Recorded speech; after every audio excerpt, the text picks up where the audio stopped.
Madam Chair, Deputy Chairman, Directors and staff of NCCEGH, our cherished stakeholders, friends from the media, Happy New Year and good morning to all of you.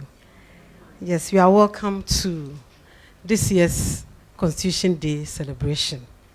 And I would like to call Reverend Dr. Fayose to give us the opening prayer.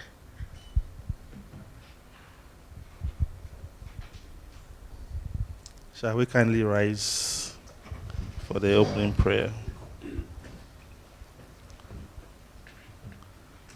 Our Lord and our Master, we thank you for the gifts of life. We thank you for seeing us through 2023 and crossing us over into 2024. Lord, we thank you for the gifts of this day. This is the day that you brought the 1992 Constitution into being. Lord, we thank you for the Constitution and the manifold blessings it has brought upon our dear nation, Ghana.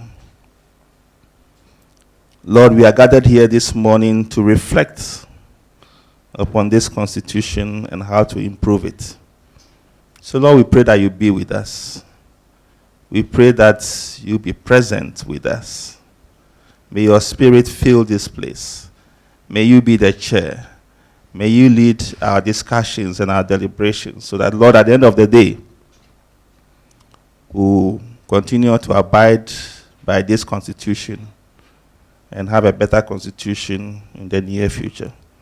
Lord, begin this press briefing with us, continue and bring it to a successful end. We pray in the name of God, who alone is Father, Son, and Holy Spirit. Amen. Please be seated.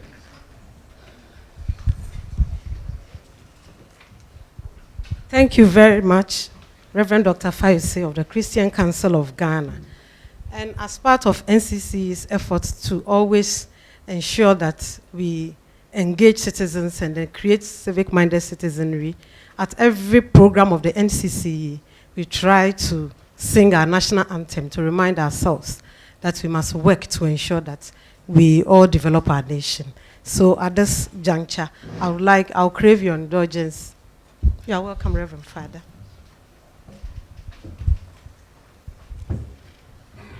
To be on our feet as we sing the national anthem. I'll give the theme and then we'll sing from there. God bless our homeland, Ghana. Let's sing.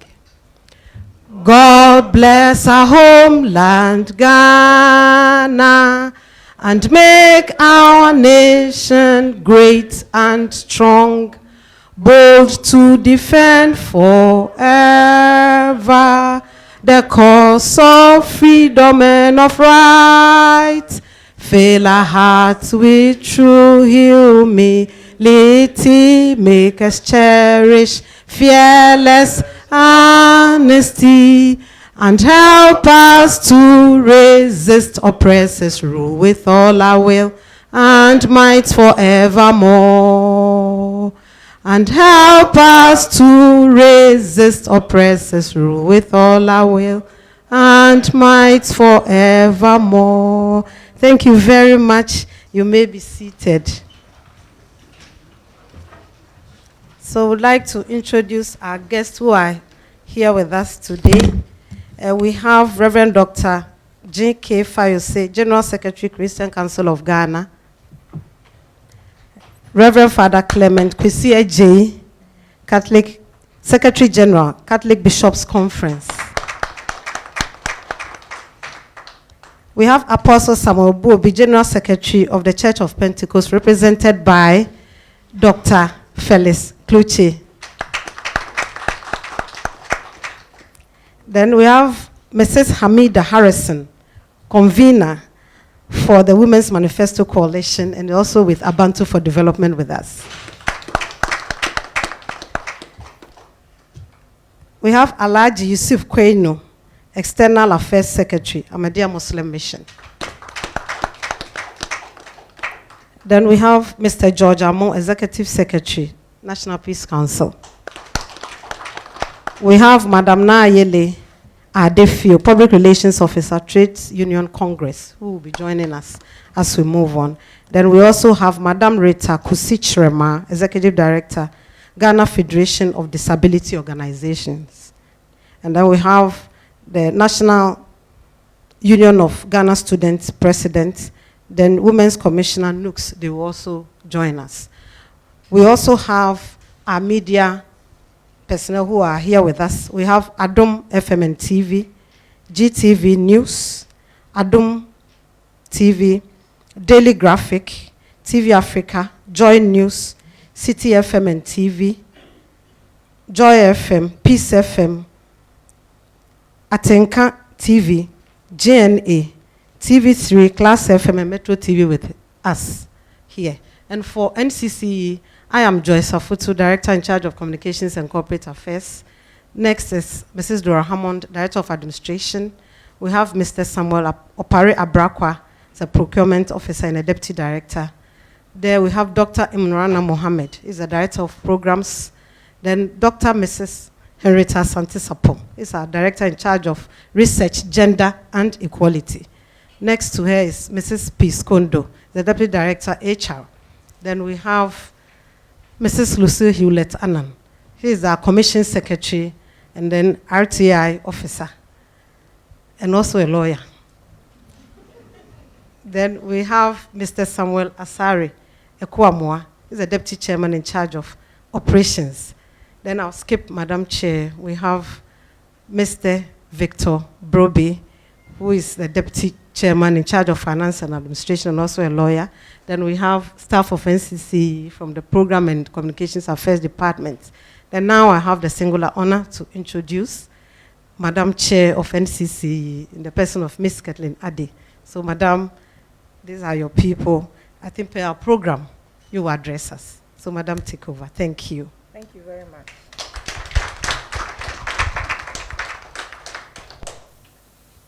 Thank you very much indeed. Deputy Chairman Operations, Deputy Chairman Finance and Administration, Commission members, our esteemed stakeholders and partners, NCCE directors, deputy directors and staff, ladies and gentlemen from the media, good morning and a very happy new year to you.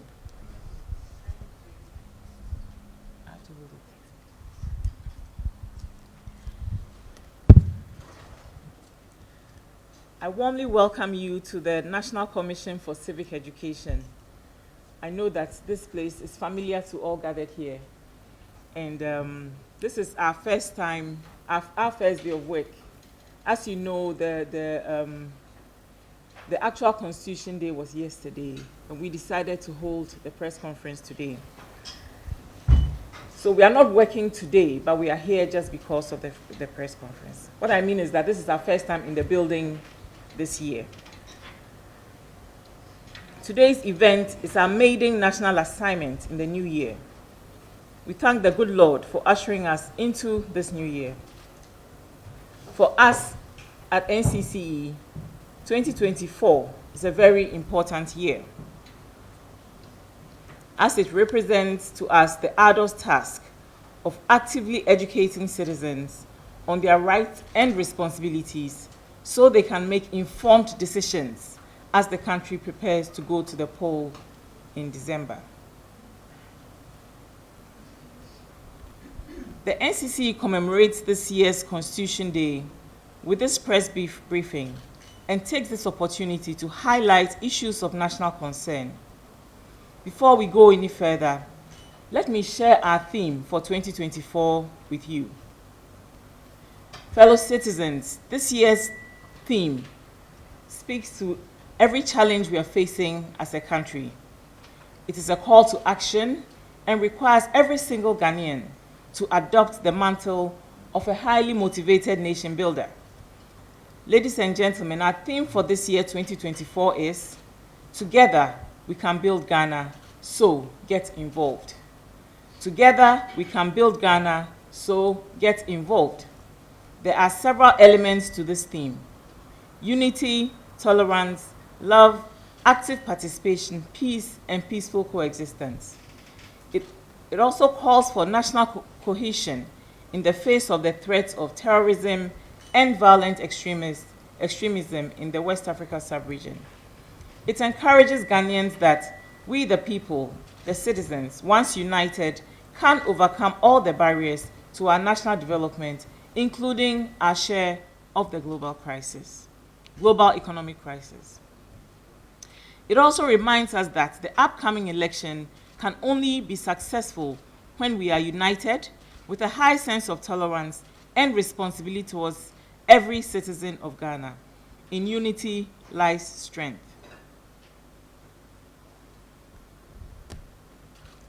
On the issue of election 2024, ladies and gentlemen, this year, as I mentioned earlier, it's a very important year. It's a very critical year for all of us Ghanaians. And this is because this year is an election year, and we at the Commission are poised to actively engage citizens on this national exercise. We NCCE, we will stretch the resources assigned to us and do our utmost best with it. That is a guarantee you can take to the bank. We are committed to fulfilling our constitutional mandate fully to the best of our ability. As a Commission, our target is to reduce voter apathy, increase citizen participation, and to rally citizens to make informed choices that will work in our collective interest. Fellow citizens, from the NCC's point of view, 2024 will be a test case on our level of political tolerance as a country, religious tolerance, and respect for ethnic and cultural diversity. Basically, 2024 is an opportunity to affirm our political maturity as a country. We have come a long way as a people, and we must continue to forge ahead in spite of the challenges we face. NCCE over the years has joined forces with other key stakeholders in the elections, the National Peace Council, the religious institutions or the faith-based institutions, together to preach the message of peace, tolerance, and national cohesion. As you can see today, all our key partners are here just to demonstrate to you that we have resolved to work on these issues together for maximum impact. The Commission is mindful of the excesses of political actors and wishes to entreat politicians to stay within the Ghana agenda, the agenda of peace, cohesion, unity, freedom, and justice. So I want to highlight a number of issues that I think, or we think at the Commission, are very important in this election year. The fact that it's an election year is already makes things quite brings anxiety. But there are some key issues that we need to be looking at, that if we don't pay attention to these things, we will get to a point where we will lose control of the situation in this country. And the first thing I'm going to touch on is money in politics, vote buying, voter inducement, and all related activities. Ladies and gentlemen, last year on 7th January, in this very room, in our address to the press, we raised the alarm on the creeping monetization of politics. It is sad to note that 1 year down the line, we are seeing a deepening of the problem. We are witnesses to the supply of money to voters and the demand for money from voters in the various elections that happened last year. Fellow citizens, this represents an existential threat to our nation and our well-being as individual Ghanaians. It is currently the greatest factor undermining our democracy. Ordinarily, democracy creates a system that ensures that the best of us will emerge to lead. However, money in copious amounts that we see on display in today's politics distorts the system and skews it in favor of those who have and those who can raise money, thus excluding significant number of otherwise well-qualified citizens from contesting for political leadership. Again, in a situation like ours, where regulations around money in politics are either non-existent, too weak, or too poorly enforced, we stand the risk of attracting very dark and bad money into the political system. According to a recent study by CDD Ghana titled "Understanding How Dirty Money Fuels Campaign Financing in Ghana," we know that the current cost of running for office as a member of parliament is approximately $700,000. $700,000. This is what the research by CDD found. That is how much it costs to organize oneself and try to run for office as an MP. Meanwhile, ladies and gentlemen, $700,000 to become an MP, a job that definitely does not pay enough to recoup that money. The bulk of that money, by the way, goes to fund direct cash transfers to residents of constituencies, to citizens who have decided that that is more important than the vote that is in their hands. We are guilty of making extreme financial demands on those who offer themselves for public office. And then we get angry and disappointed when they are unable to deliver the public goods we expect. We are at a point where a major criteria for getting elected into public office is the candidate's ability to dole out cash to voters. It is time to own up to this terrible practice and commit to ending it. If we don't end it, it will end us. When we make the mistake of only electing those who distribute cash, gifts, and so on and so forth, we run the risk of exposing ourselves to dark and dirty money readily available in the world. And we will sell our country to forces we cannot even begin to imagine. Forces that will seize control either through existing structures or come through new structures that will declare themselves the Messiah. Fellow citizens, we must all be interested in how politics is financed in this country.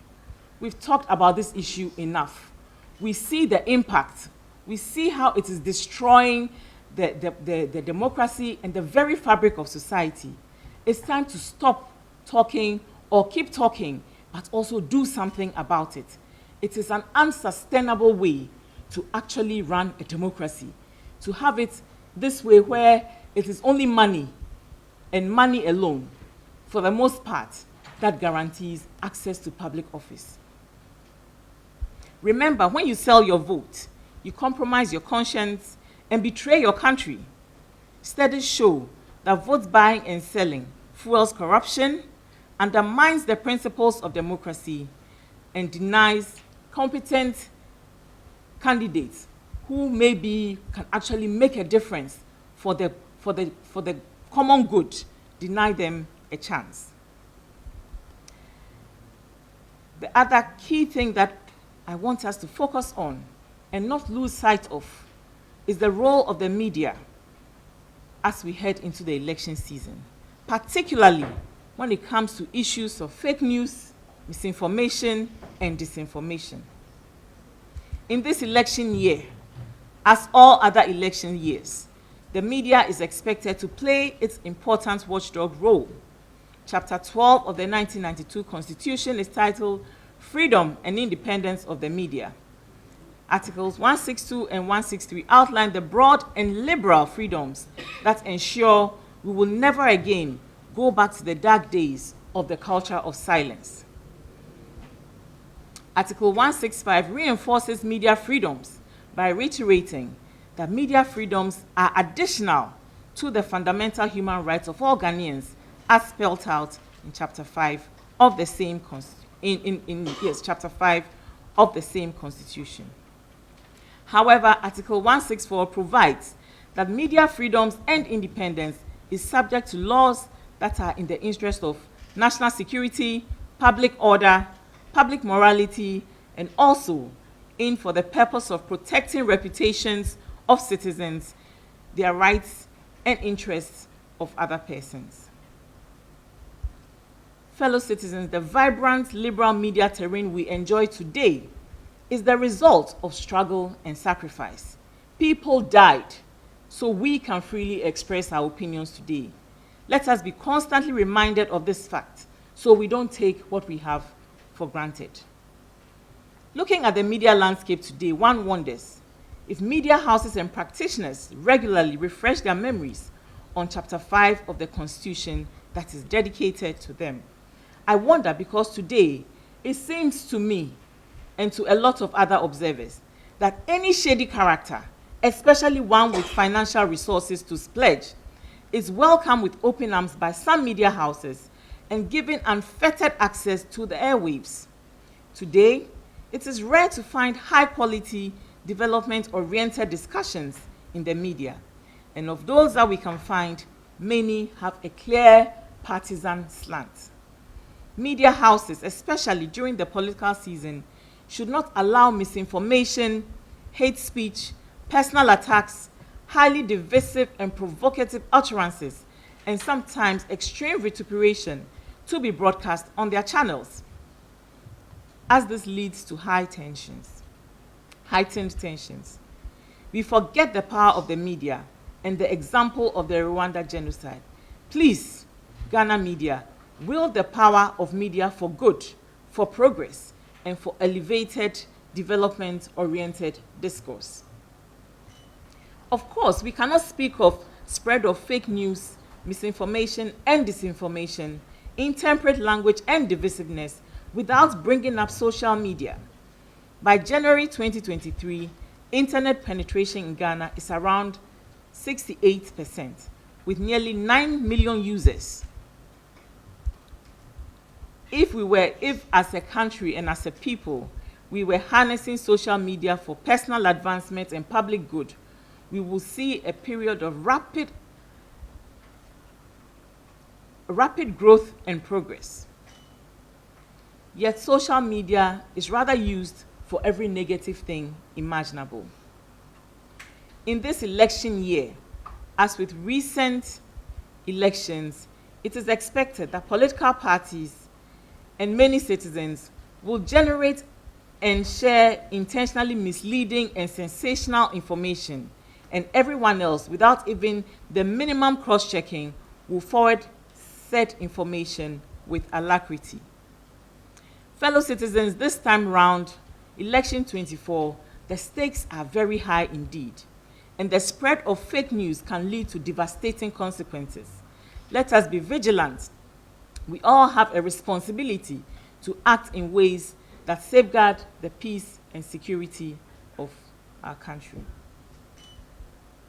I now want to speak about violence in politics, violent politicians. As we are all aware, the political season is truly upon us. The Commission is calling on political parties to put Ghana first in their engagements with voters.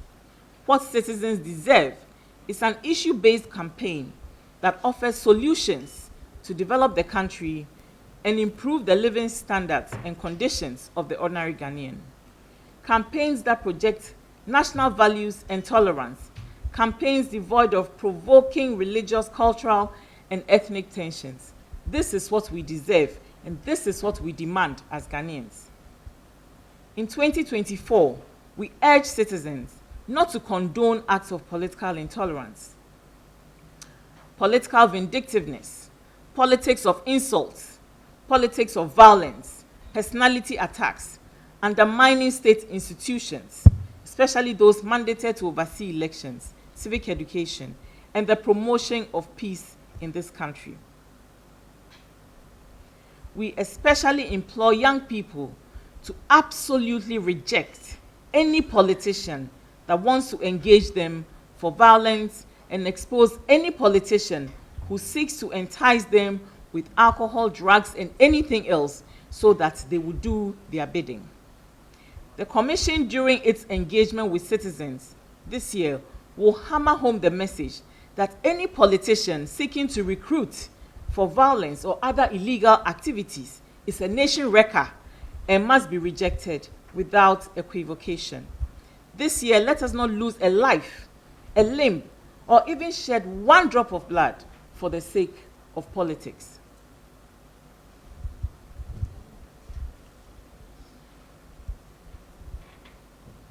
Fellow citizens, we know that civic education is the bedrock of participatory democracy. The Commission appeals to the state to ensure that we at NCCE receive the needed resources to carry out our all-important mandate. What you should expect from us this year, in short form, is voter education, engender citizens' participation in the elections, promote a sense of belongingness amongst the people, educate citizens on the principles of participatory democracy at all levels, so that all of us will go together and elect the leaders who will actually work for us. NCCE is open to collaborations that are connected to its mandate. This, we believe, will foster effective and impactful civic engagements. In fact, in our line of work, collaboration is key to our success. Collaborations with important partners like the media, like the Peace Council, like the heads of or representatives of the religious institutions or faith-based organizations as present here, and others as well. These collaborations are the fuel that pushes our work to the furthest reaches of the land. Everything I've said today will remain in this room if the cameras are not here, if the media is not giving us platforms. Everything we've said today will be the end of the matter if the media doesn't give us airtime to deepen the conversation in the coming days. And so for us, the partnerships are key to our success. Without it, we cannot succeed. In conclusion, let us all be minded that civic education is a shared responsibility. As a commission, we are tasked to lead the charge, but it will take all of us working together on the civic agenda to have even greater impact. To sustain peace and promote national cohesion, Ghanaians must unite to consolidate our gains towards progressively implementing the principles enshrined and laws enshrined in the Constitution. Ladies and gentlemen, we are one people, no matter what anyone says. We are one nation with a common destiny. Our role as citizens of Ghana is to live by the principles and dictates of the 1992 Constitution and contribute meaningfully to the democratic development of our dear country. And that brings me back to our theme for 2024. Together, we can build Ghana, so get involved. Together, we can build Ghana, so get involved. For NCCE, these are not mere words. This is a clarion call to remind us, good citizens, that this Ghana, with all its flaws, is the only country we have. That in spite of the difficult times we are in, we will rise to the challenge of building our country, if only we will come together. And the truth is, contrary to what you've been told, there is no human messiah anywhere coming to save us. Neither is there a human, I don't know. Well, there is no human messiah, let's keep it at that, coming to save us. Only we can save us. We are the ones we have been waiting for. There's no one else. If we don't put our shoulders to the wheel, if we don't contribute meaningfully, if we don't play our part as active citizens, we will continue to find ourselves exactly where we are. We are the ones we have been waiting for, and this is our time. Long live Ghana. Long live the 1992 Constitution.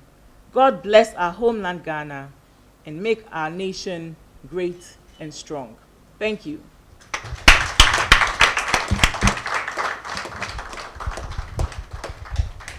Thank you very much, Madam Chair. Let's do it better for her.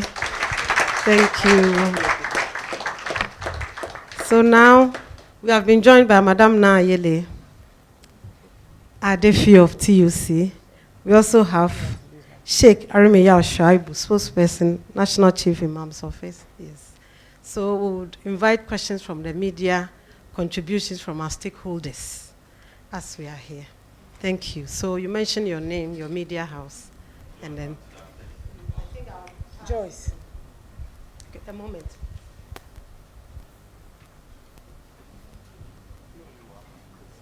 Please give the contribution from the stakeholders before we go to media.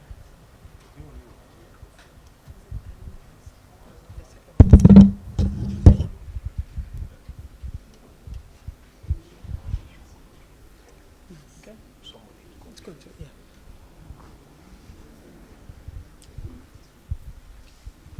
So we'll take contributions from our stakeholders first, then we'll come back to you, the media. So our stakeholders. Assalamu alaikum wa rahmatullahi wa barakatuh. My name is Alhaj Yusuf Quaid from Ahmadiyya. Madam, you have spoken well. I have two issues. The first is that the press that are here, if you are not careful, all that you have said, they will go and turn it around. I mean, it happens. They will pick the ones that they can spread, and that will bring them to fame. I would have suggested that if your secretariat can give them outright speech from whatever you have said, so that tomorrow, if Adum or any of them twist what you have said, excuse me, I'm sorry, we can take them on, because we have all heard what. And then your stakeholders too, if you can make copies of your speech available to us, it will be proper.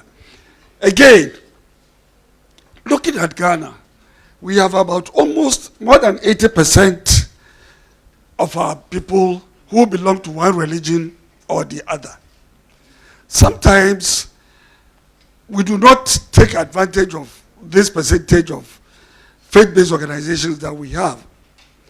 Every market woman belongs to a church or goes to the mosque. Every foot soldier belongs to a mosque or a church.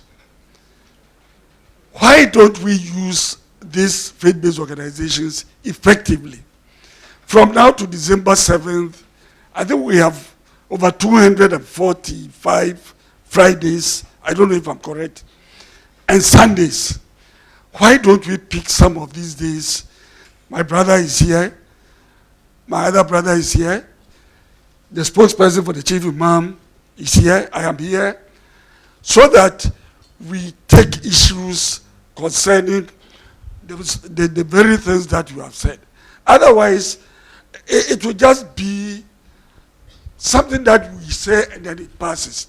The theme for the celebration, for instance, is a very good one. Can we apportion it in such a way that the market woman will find hers in, I will find mine in, the teacher will find his in, and all that, so that it will be targeted. That at the end of the day, you know that you have targeted these people, they have gotten the message, and that we are going to see results. Please, these are my contributions. Thank you very much.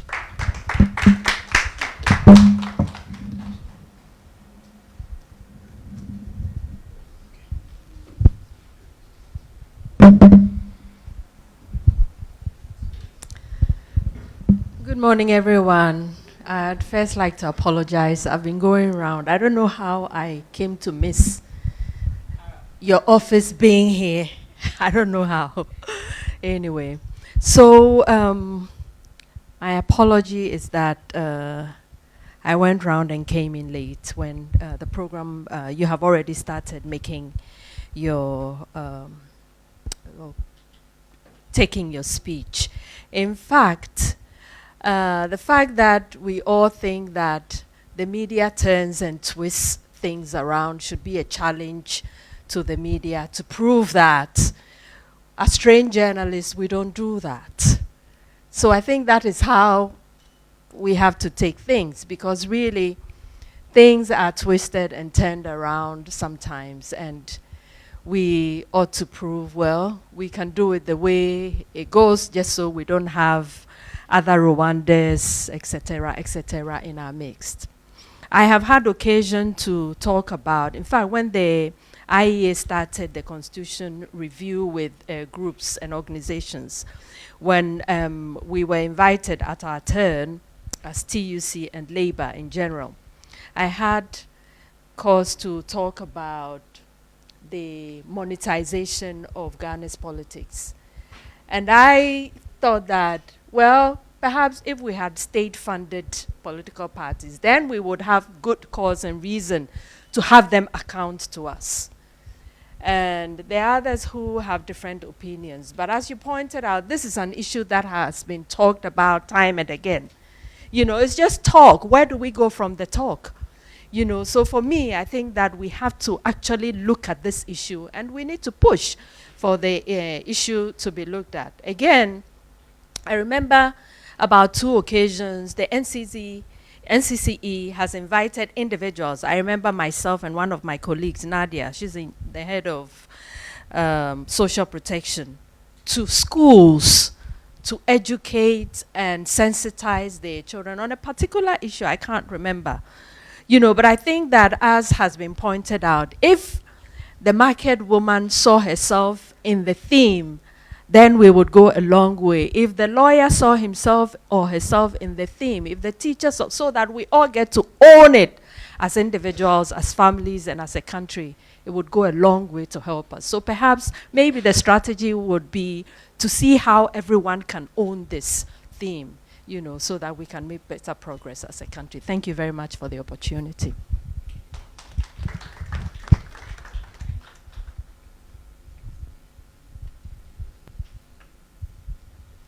Thank you very much. Good morning, everyone, and Afisha Patu. I think our chairperson spoke very well, but I would like to add my voice to the last speaker, that we have spoken a lot about this campaign financing thing.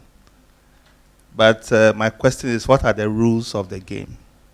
Do we have rules at all? I think there's something in the EC's office that spells out how campaigns should be financed. But we need to go beyond that and make some more regulations that can be enforced to make sure that our people work within certain limits. The politicians work within certain limits. I know in some other jurisdictions, even if you are giving 20 Ghana cedis as campaign funding, you have to report it. You have to report it. You can't just take it and run away with it. What are the rules in Ghana? So we must stop the talking and start doing something more concrete. And by that I mean, let's spell out the regulations clearly. If I am not sure in my mind, from where I sit, what the regulations are, then it means most Ghanaians don't know what the regulations are. But if we all are aware, then we can hold our politicians to accountable and say, no, what you are doing is wrong. You can't do it this way, you can't do it that way. Thank you very much. But we all have to put our shoulder to the wheel. I agree with the chairperson. Thank you very much. Thank you so much, Madam Chairperson. You have really nailed it. And one statement that really resonates with me, together with my church, Pentecost, has to do with the fact that civic responsibility is a shared sort of thing. We believe that the church got to be relevant to society.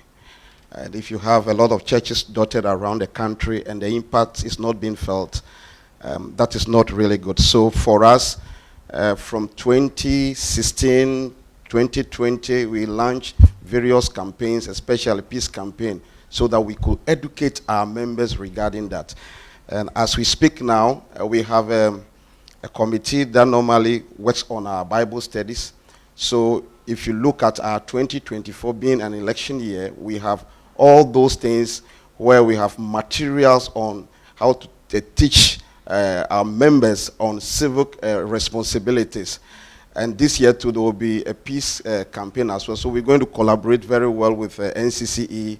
And so at the end of it all, we'll come back here rejoicing that all the things that we've said really we've impacted. So don't be afraid. I know that the media will also not twist anything at all. I'm also a journalist myself. And they will do a great job from this press conference. So just relax.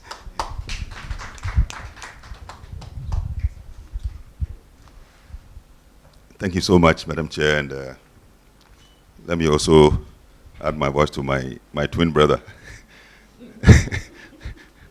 Reverend Farise. Wherever you see him, you will see me there. And to say that, let me wish you Happy Shapa and Happy New Year. We are in a very freshly new year. I bring him warm felicitations from the eminent National Chief Imam. For me, this meeting is so significant and also could not have been organized at a better time. This is an election year, and we are just at the beginning of the year. So if you have any message to give, this is the right time, the most auspicious time you can really give message. Then we can assess its impact as we draw closer to elections. So I think it is right, and you have been wise to really pick up this particular subject for our discussion. Issues of the Constitution. We all know the Constitution is the pivot around which democracy thrives. Take away Constitution from any country and democracy has no meaning, because it's that which spells out clearly what should be our duties and responsibilities and ensure that there is order and progress and equitable distribution of resources and so on. And in Ghana, the directive principle of state policy, for example, gives us clearly what should underpin even the implementation of Constitution. If that is not done, then we have a problem. How do we ensure that our Constitution is owned collectively with a deeper understanding of why it was even put together in the first place and why it must impact on us as a nation? Just like the Christian or the Muslim, or if you like, the also traditional worshipper. The Constitution is as sacred and significant and as important to the nation as the Bible and the Quran are to the Christian and to the Muslim. Can you have a Muslim, a Christian who says that he doesn't care about what the Bible contains? Or a Muslim who says he doesn't care about what the Quran contains? Because these are the books that direct the life. So we too as a nation, what our nationhood is built on the Constitution that we are giving to ourselves. So if there's a complete detachment in the mind of the citizens from the Constitution that is meant to ensure, then we will continue to be talking, because the citizenry does not even understand the significance and what it means to us. So I think that you've started on a very good note, but beyond that, we need to break down the elements of this Constitution as they relate to the various segments of the presentation you have made. Very, very key, important things. Because if the citizenry does not even understand the why and how of elections and what elections signifies, it doesn't understand that it is own personal sovereignty that he sells, and he's going to pass on his sovereignty to somebody whose integrity he does not even understand, and so therefore his conscience can be bought. How can you now get a young person who now does not understand his duty to protect property in the country, that he can sell his conscience and politicians can put him in the forefront of violence, that the accomplishment of yesteryears in 1 second can be destroyed through violence? And the young person in Ghana today does not understand that, because he thinks that he must spill his blood for another person to become a president. How do we ensure that the president himself understands that for this nation to move forward, he should not now abuse and disregard the sacred life of the young person? Because he wants to become a president, he goads our young people into violence to the point that somebody must die in order that somebody must become a president. Somebody's blood must be poured. We do not even respect now the sacredness of the blood and the sanctity of human life. For politics, we must do that.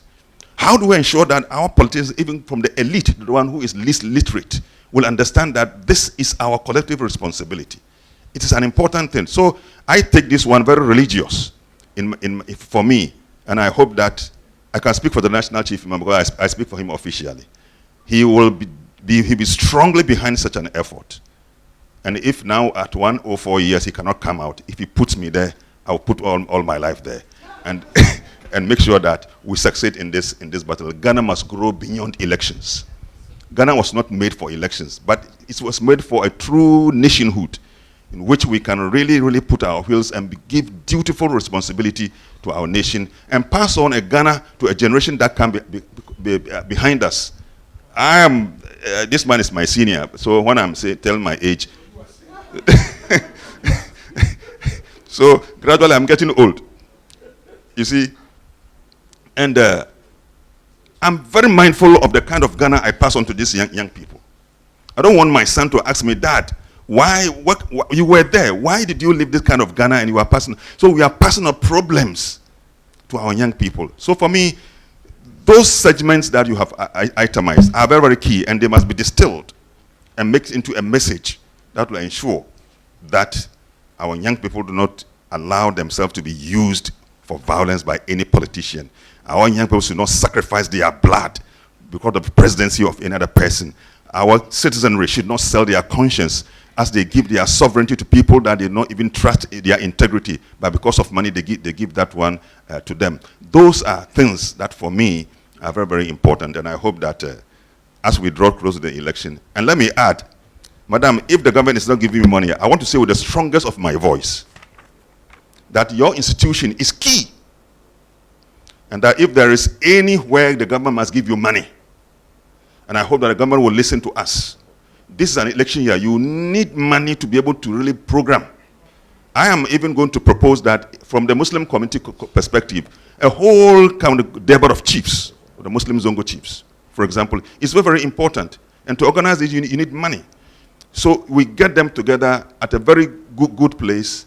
Let them do the Debar thing and use the occasion now to pump up this kind of message in the strongest term that you can ever understand. And let's get into the conscience of everybody who is a citizen of this country. And I hope that we will succeed. Thank you so much. Madam Chair, I think once the mic is closest to me, let me seize the opportunity and to congratulate you and your team for organizing this important event. I think you've come a long way. This is the longest living constitution that we are using, the longest living constitution. We have a lot to do, and I want to encourage everyone and add to my board member and the things he just said. I think in addition to the Bible or the Quran, why don't you also put the constitution in the church or in the mosque? Yes, if somebody wants to make reference, the person can easily, lay hands. And the media houses, I've been to a number of your media houses. I haven't cited a constitution, probably hidden somewhere.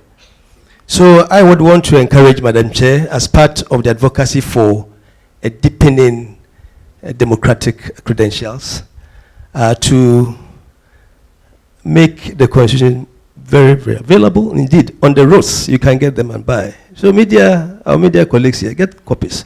If you have a quarter of this constitution in your mind, you would be very mindful to leave the theme for the year.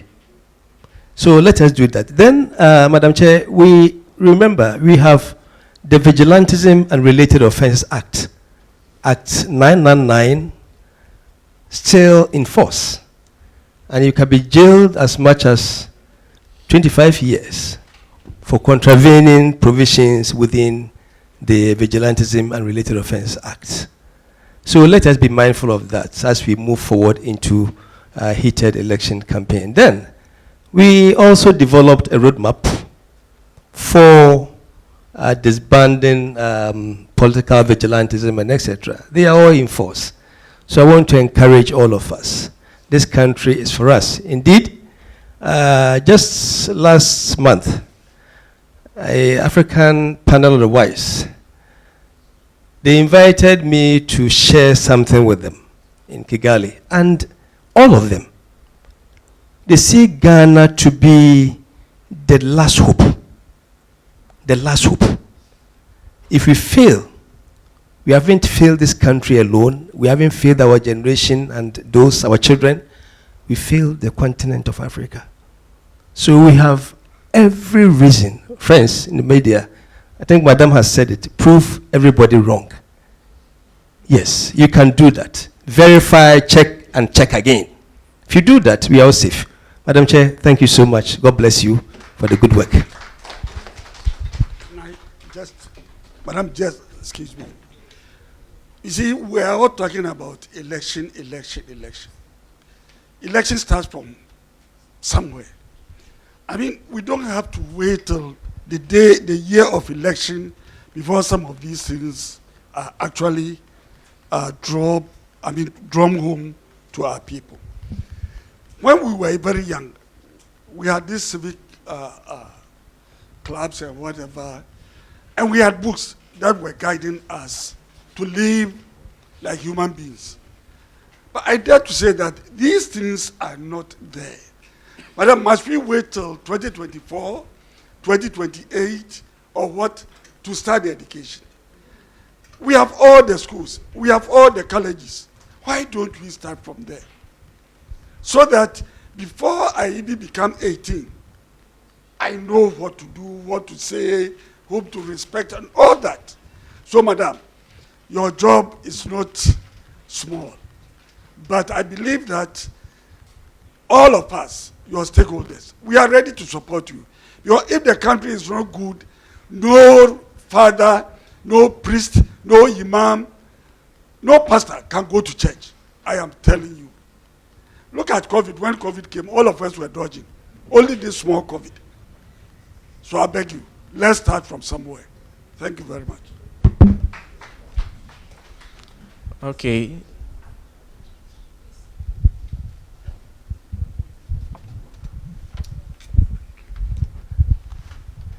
Thank you, Mother Chair, and thank you so much for this press briefing. I think it is in order.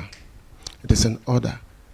And it's not that, I think it's not that you want us to hear it for the first time, but it's just a reminder. Yes, and I agree with you. And for me, my point is on the faith-based organizations. Because Parenda said the African is incurably religious. And to an extension, the Ghanaian, yes. You see, look at the statistics. How many religious people are in Ghana? Just few. I don't know whether we have about even 2% atheist. Whether you're a Muslim, a Pentecostal, charismatic, Catholic, a Methodist, Presbyterian, Christian Council members, we are religious. For me, we have to take it up. We have to take it up.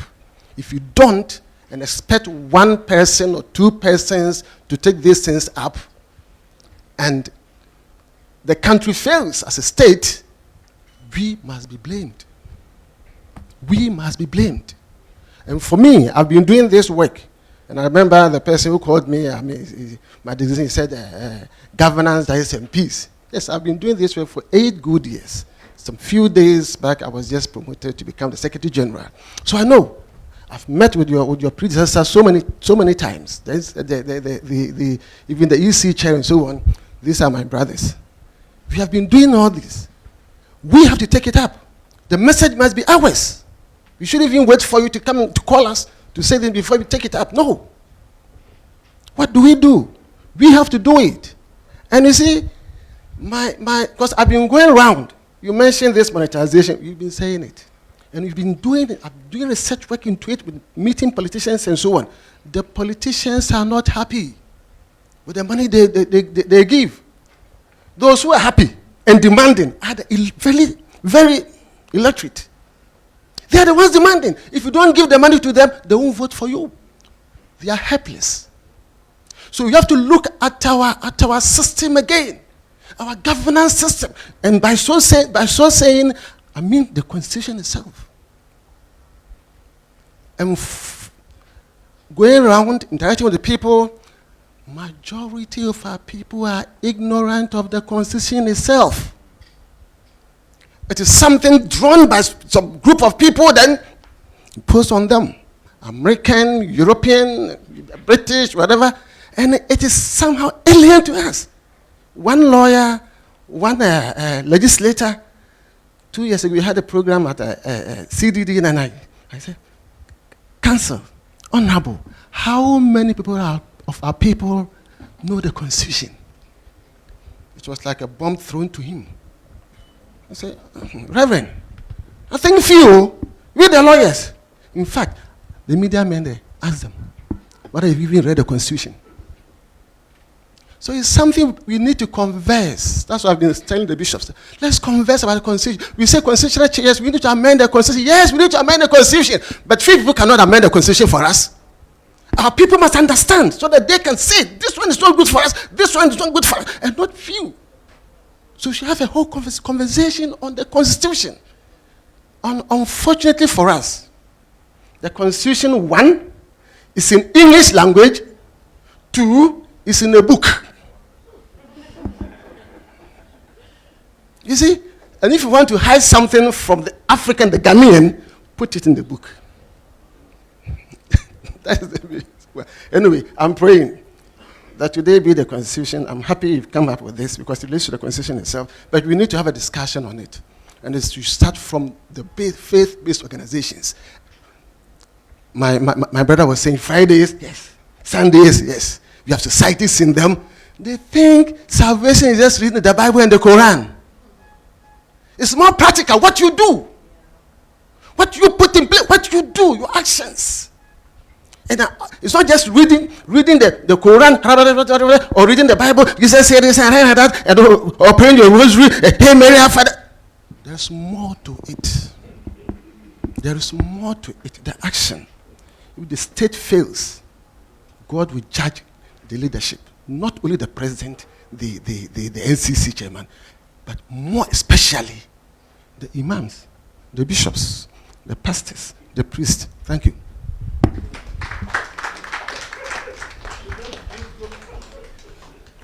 Okay, thank you very much for this opportunity for involving Ghanaian students. I am Said Mohammed Nazir Daher, Executive Secretary and Director at the National Union of Ghana Students.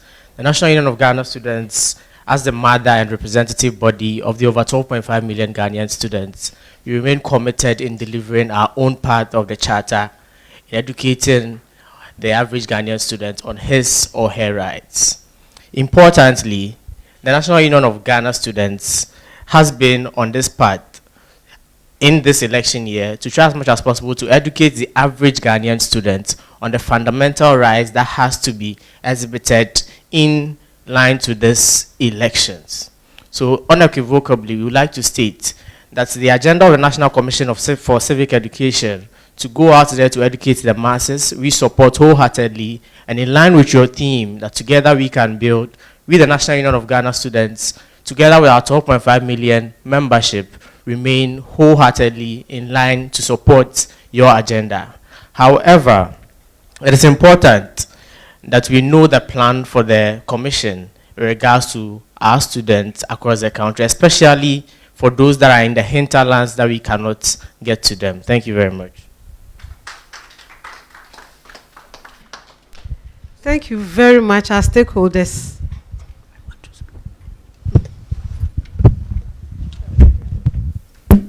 Thank you very much, Madam Chair. Thank you for the presentation, and we appreciate it very, very much. I stand here to speak on behalf of the women's movement in Ghana. because the two issues that you have spoken, they touch women more than anybody else. You talk at different levels. You talk about violence. I think when there is conflict, it is women who suffer the most. Displacement, marginalization is increased. So when there is conflict during elections, women are more concerned than men.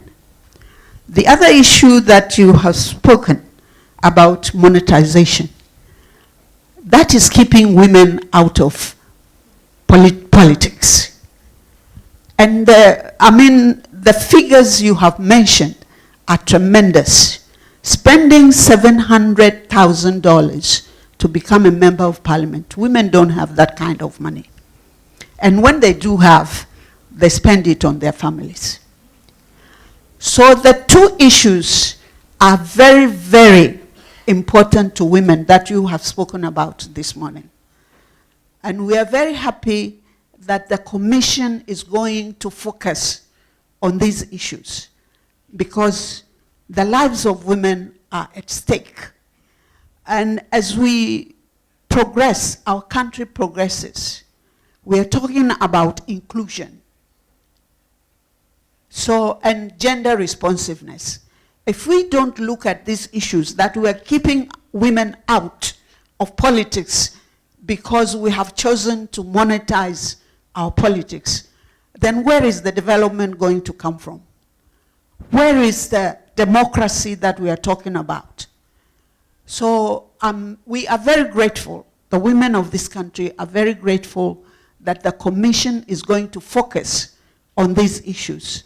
And I'm happy to have been here, and I appreciate your invitation and the opportunity to speak on these issues. Thank you very much. Thank you very much, our stakeholders. We are grateful. So now we'll direct our attention to the media. I want you to ask your questions. So when you get a microphone, you mention your name, media house, and then your contribution or question. Thank you. Well, Happy New Year, everyone, once again. I'm Kenneth. I'm with Joy News. I'll start by addressing Alhaji's point that the media twists and turns what the NCCE says. So I think it's a suggestion that I want to make before I make my point. That, for example, this press conference, after you did the English, you could have done Chi. Explain it in Chi.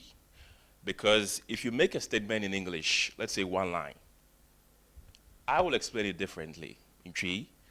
This man will explain it differently. This will also explain it differently. But if you say it in Chi, the understanding is one. Explanation is one. So I'd advise that going forward, if you hold such press conferences, if you're done in English, it can be done in Chi as well, so that the target audiences get to understand it better. Thank you. My point is, now, it appears that politicians are now redefining what vote buying is to us. They have been emboldened so much so that they are not hiding it anymore. So now they'll tell you that it is for transport. Oh yeah, I gave this man 400 cities. I shared 400 cities, but it was for transport. It was for refreshment. It was for this. It was for that. So what now is vote buying? I want to understand what now is vote buying, since the politicians are redefining what vote buying is. Because they are not hiding it anymore. They are telling us that what they are doing is not vote buying. They are giving people money to come and vote. But what we all knew growing up was that voting is your civil or civic responsibility. So does someone have to give you money, especially a key stakeholder in an election? Does he have to induce you with money under the pretext that it is for transport, for you to come and vote? So I feel the NCCE should engage the politicians on their new strategy of vote buying that they have redefined to us as transport. That's my point. Thank you.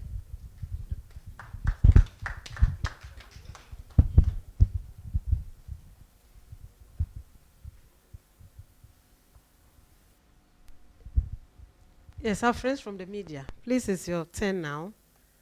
Ask your questions, your clarifications. We are waiting for you.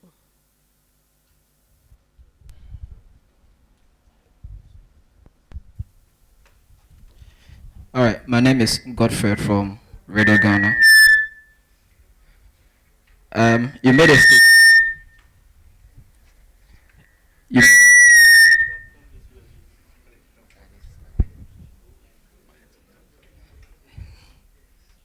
Sorry about that. You made a statement of about your target of increasing or reducing voter apathy. How are you going to do this? Looking at how people are really, willing to go away from the upcoming elections. If you ask, they're not willing to vote because they don't have any hope anymore in the politicians. So how are you going to reduce the voter apathy?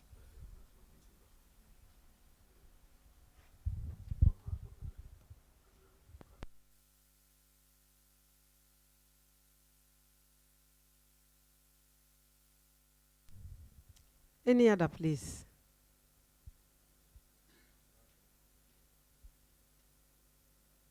Okay. Madam, you can respond to the two for now.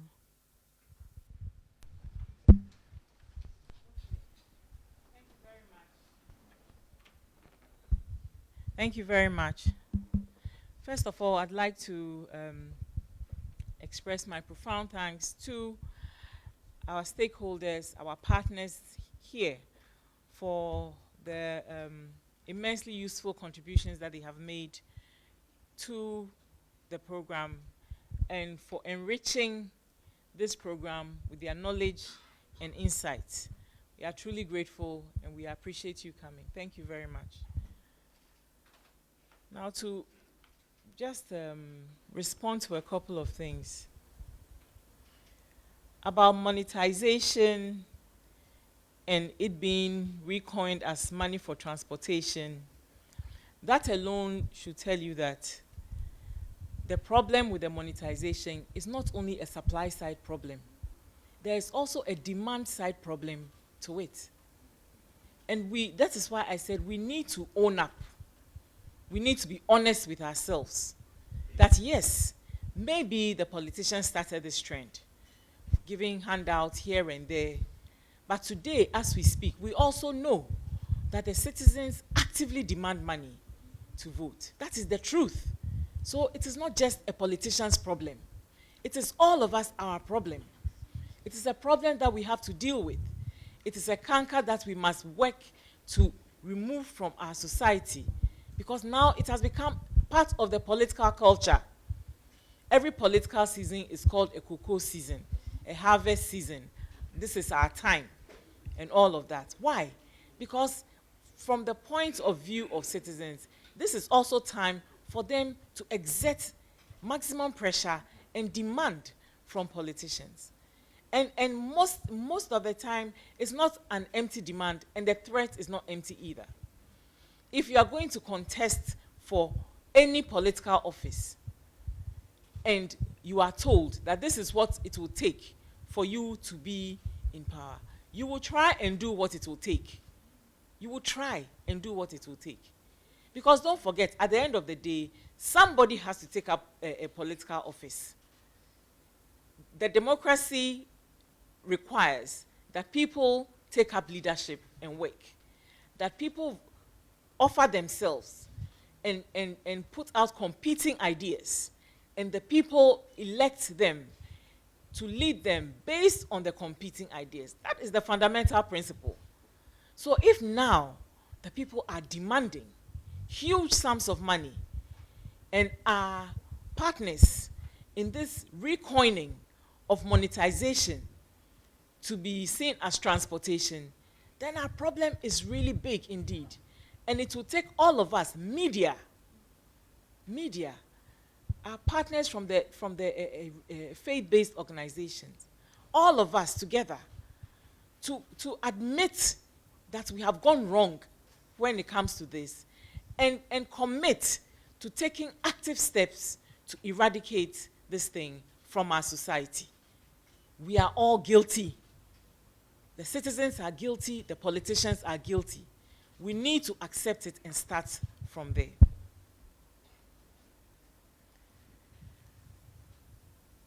Language.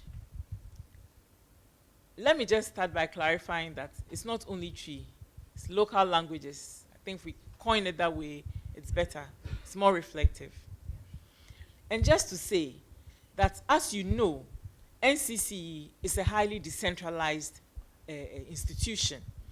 We have offices in every region, and we have offices in every district. These are not empty offices. These are offices that are staffed by the commission with people who are experts in public education. Whatever we do here at the headquarters in English, in the next few days, you will see, if you monitor, that in the districts, we are putting out this information in the languages of the district. Our staff in the district speak the local language. So speaking English is for Accra, and when I'm interacting with big media platforms like Joy FM, then my English has to be clean. You know, but outside of this space, really, we don't even do public education in English as such if you go to the districts where our staff are actively working on a daily basis. We have a staff strength of 1,700. It's not a small institution. And they are out there doing the work that we on a daily basis, that sometimes we sit here and do in one press conference. So if that is your problem, then it's already being addressed. Reducing voter apathy. Again, we have set it as a target because we know that it is absolutely critical and important that people exercise their democratic right to vote. It is part of the design of the democracy. So when people become apathetic, it becomes a flaw in the democracy, and it makes the whole system unstable. People need to be vested in those who lead them. People need to feel that we have confidently elected these people and they will deliver for us. Somewhere in that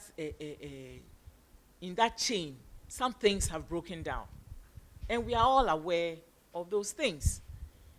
So we take it as part of our responsibility to work to fix those broken links, so that the link between you going out there to cast your ballot and the expectations you have as a citizen of the people you elect are actually materialized.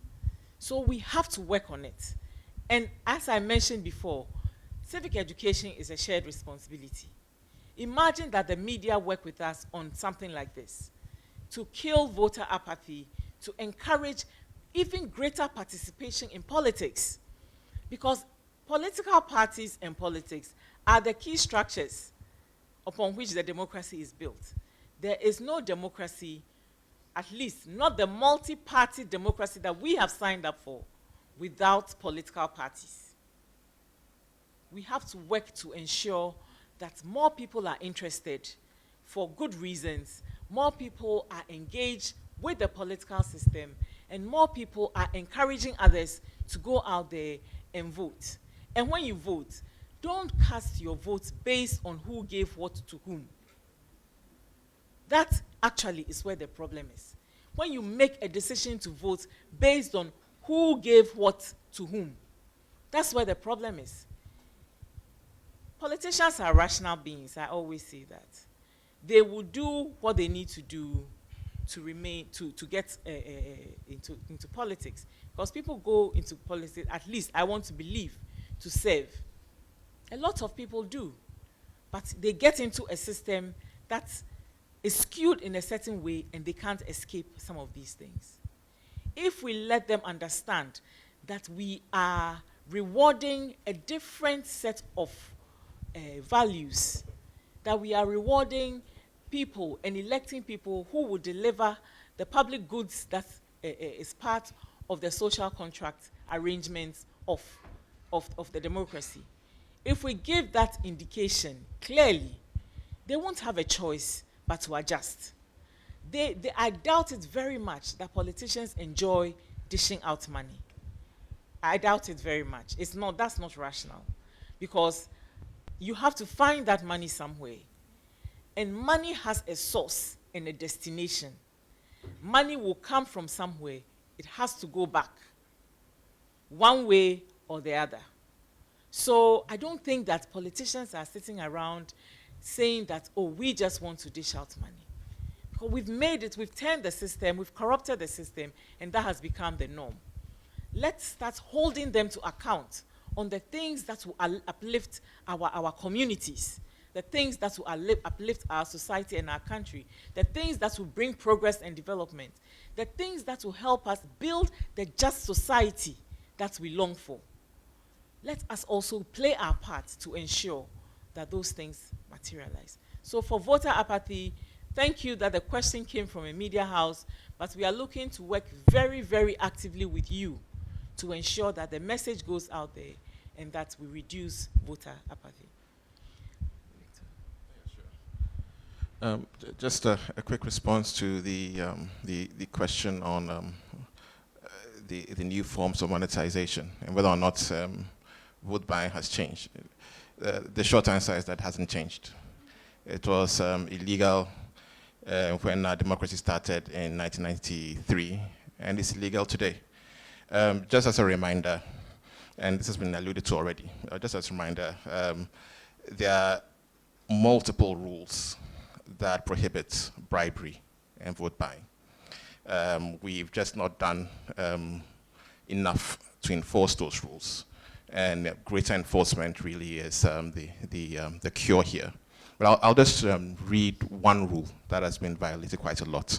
This is PNDC Law 284, the political parties law, section 34, the prohibition of treating. It says that a person commits the offense of treating if that person, A, corruptly or through another person before, during, or after an election gives or provides or pays wholly or in part the expenses of giving or providing meat, drink, entertainment, or provision for any other person. And it's structured in a way that the person giving these inducements as well as receiving these inducements have committed the offense. So really, and this is a 1992 act. So it's the enforcement that has become more lax and that we need to return to. I've noticed that the OSP has taken to starting to prosecuting these offenses. I think this is a very good thing. But the agency that should really be more forceful in highlighting these gaps is the Electoral Commission. And hopefully going forward, they will pay more attention to electoral violations such as this. Thank you.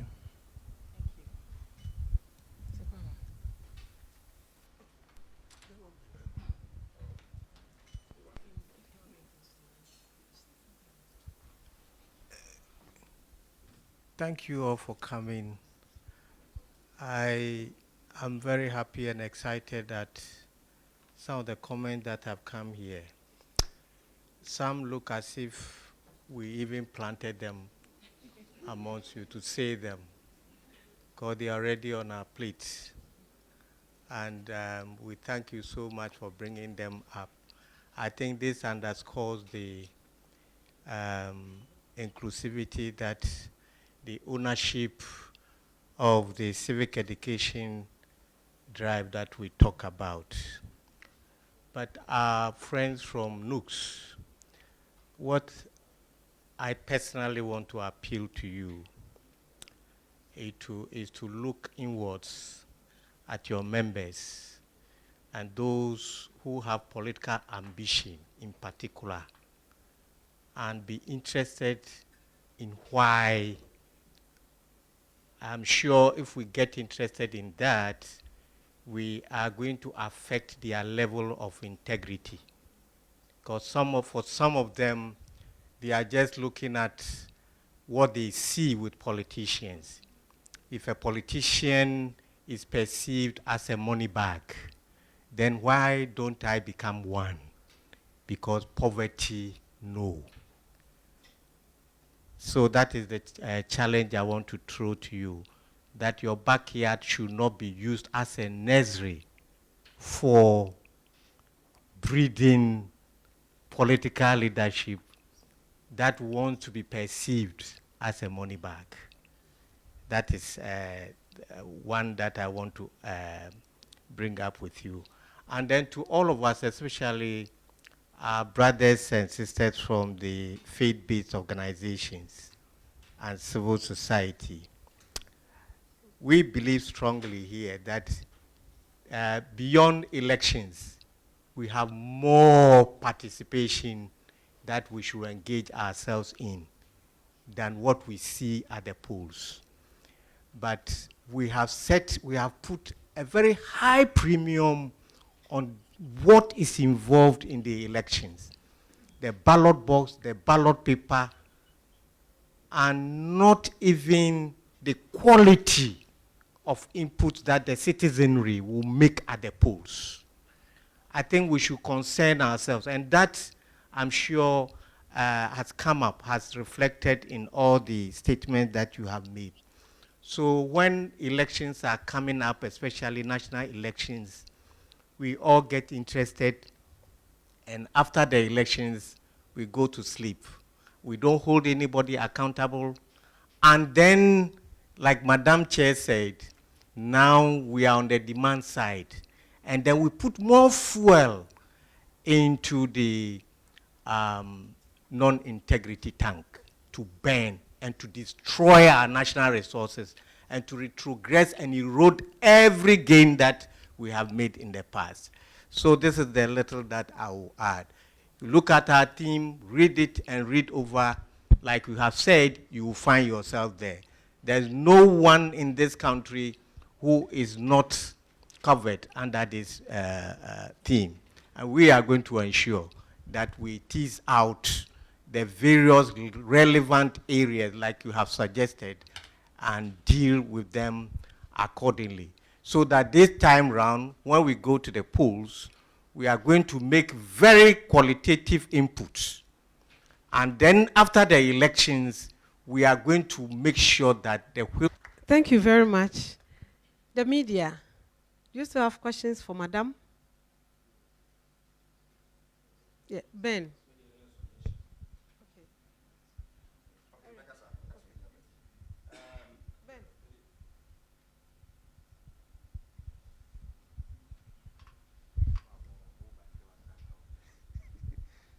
Pacho Kakrabia Bidika Hone, Bidi Bernard Atu Arthur from United Television. I'm say ye papa nom Muslimi for ni asofoni bi akasa. Actually say about constitution na the entrance be educate amanfo. Media for no kwa ye ntumi nye. Na NCC so say ye kan okura okurum ha. Inu say omo ho nso makwankro. Education no more yade but ye ni mo hawa omo fisi. Disania ye papa no makasa suggest no ye be stress o musoso say be after nyame 7 no ni Muslim kronkron ensem ka no ka omuso a minute each day I be preach was already bia no ka omuso dey on platform no say that back bia na be one page ni aka say Ghana constitution no say o fundamental human right in ye udu ha no ma nye we abato edu ho no ma nye we for obuo ama wo man peni for obi tietia fa ahodi so a se be man fa aba mbo no fa no ma institution we ko report no ha ko yese ya menye sure se twika bia beba se yentumi nya ne 100% mpo a ibetumi edu baabi e papa ba ko ka se oba ye media houses a ohu constitution no but no na I beg to differ because minim ye nyina ye ne ediboa ye ma platform no omo kasa ne ade ibu de do mo ka mo musua ye sia so ayesi nti ne ehia metitiri ni se ye be dedicate your platform so no ye sorry ne mosque ni ade ne omo a omo wogidie horo a sabi omo onipa ba ku mienu kura na edi wachi a o kan de kakra me so me kan me de kakra NCC nya akade ne kakra na ya nje omo ka amfi omo nsem na omo tumi ka kakra na ekwa akiri a ebetumi aboa mo man no yetumi adu bebia yedu a ebetumi akoye nim me da se ti me contribution kakra.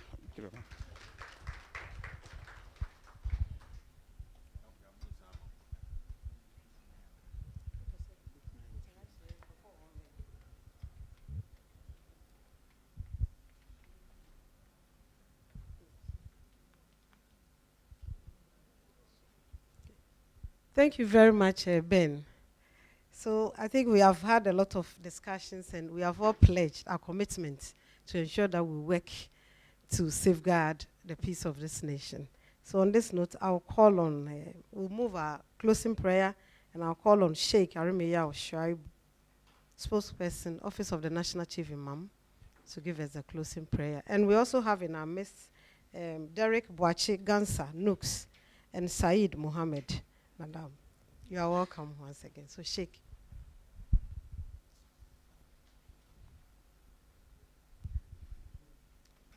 Madam Chair, I have been itching to say something. Let me quickly do that, and I say the prayer. The issue of the translation of your presentation, for me, is very important. You see, the purity of what you have said is what we want to protect.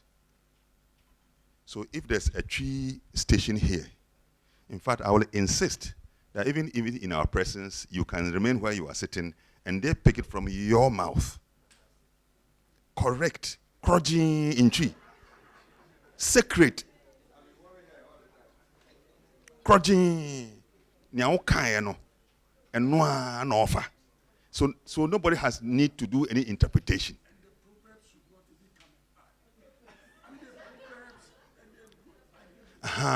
In fact, except if you don't have time, but I understand the point that the Joy person said. So that even before your officers over there will pick it, and they give it in a language that's how they understand it. But from you, I don't know whether you speak Tree, I don't know. MashaAllah, that's very good. So, Sebeya, nka wotre heya no why say we decide you na wasam no akokro dwen obi anfa bibi mfremfrem na ekọ. The other one, you see, the politicians, they incentivize the buying the buying on the sale of the votes. See, they say that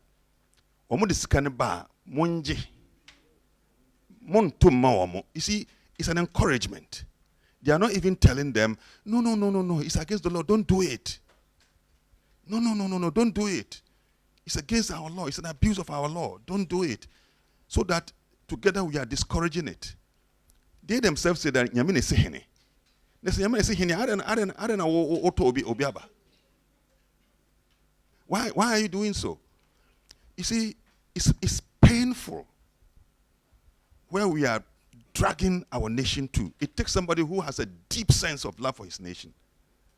All this national pledge has come a verbal things that we say have not been internalized and so on. We sing patriotic songs or many man. I mean, we say this. All these things sounds to me, excuse my language, hypocritical. The same people who are going to lead this country, these are the same people who are doing this. Why are you? We have to ask the question, why are we doing this to our nation? The spirit and soul of our nation is hurting. That's how come we're where we are. So they should not say, they should tell them, they must say that to them. Then the simplified version of the Constitution, if you have, I think we have to do the redistribution. If you have, we have to do the redistribution. And thank you so much. Having said it, now let us say our prayer. Bismillahir Rahmanir Rahim. Almighty Allah, Almighty God, we give you thanks and praises in a manner that is befitting of your holiness. And I just thank you for this morning. Thank you for the opportunity for this Constitution Week. And thank you for all the lessons that we have learned. Thank you for inspiration. Almighty God, you have given us this nation, and it's our responsibility to preserve its purity and strength. But sometimes our failures have led us into the weak situation in which we find ourselves. We recommit ourselves to really be thankful to you for the great nation that you've given to us, and to work towards making it a strong nation, preserve its resources, and become an orderly people who respect our constitution. All the things that you've given to us in the past, we are thankful to you. Now we thank you. We want to also pray for the chairperson and her staff. Her work is very onerous. God inspire her and give her the strength of the body and mind and spirit. Let her remain resolute to the work that is being asked to do, together with the institution and all that that have been helping her in this work. Bless their lives and give them the more commitment, and let's also commit ourselves to what they are doing. Give us the collective duty, sense of duty, to be able to do this. ربنا آتنا في الدنيا حسنة وفي الآخرة حسنة وقنا عذاب النار. سبحان ربك رب العزة أما يصفون والسلام على المرسلين والحمد لله رب العالمين. آمين.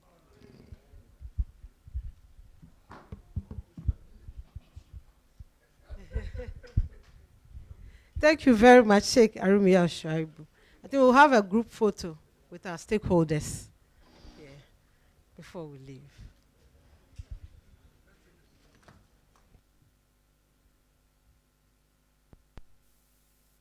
Yeah, after that there will be interaction. I know the media, you pick sound bites. So after.